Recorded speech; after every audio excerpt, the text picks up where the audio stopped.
జింక మాంసం విక్రయిస్తున్న చికెన్ వ్యాపారి ఇర్ఫాన్ ఉద్దీన్ ను అత్తాపూర్ పోలీసుల నుంచి ఫారెస్ట్ అధికారులు అదుపులోకి తీసుకున్నారు. జింక మాంసాన్ని స్వాధీనం చేసుకున్నారు. ఇక నిందితుడిపై కేసు నమోదు చేసి కోర్టులో హాజరుపరిచి రిమాండ్ కు తరలించారు. అత్తాపూర్ పోలీస్ స్టేషన్ పరిధిలో మహమ్మద్ ఇర్ఫాన్ అనే వ్యక్తి తన చికెన్ షాప్ లో జింక మాంసం అమ్ముతున్నారనే సమాచారంతో మెరుపు దాడులు చేశారు.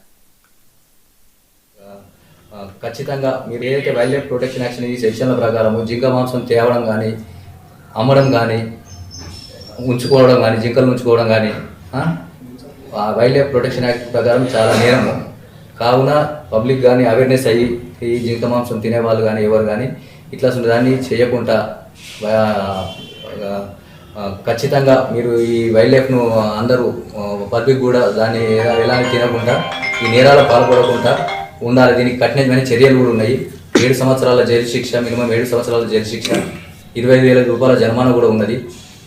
కాబట్టి మీరు ఈ సెక్షన్ల ప్రకారం వైల్డ్ లైఫ్ అవేర్నెస్ కొరకు మీ అందరికీ ఎందుకంటే తెలియదు కాబట్టి ఇది జింక మాంసం తింటే ఏదో మాకు కోడి మాంసం తింటున్నాం అది తింటున్నాం, ఈ జింక మాంసం తింటే కూడా ఏమైంది అనే ఉద్దేశంలో పబ్లిక్ ఉన్నారు. కాబట్టి మీరు ఇట్లా ఎలాంటి పొరపాటు చేయకుండా దీనికి కఠినమైన అటవీ చట్టాలు ఉన్నాయి కాబట్టి మీరు ఎలాంటి తినకుండా ముందస్తు కూడా ఉండకండి.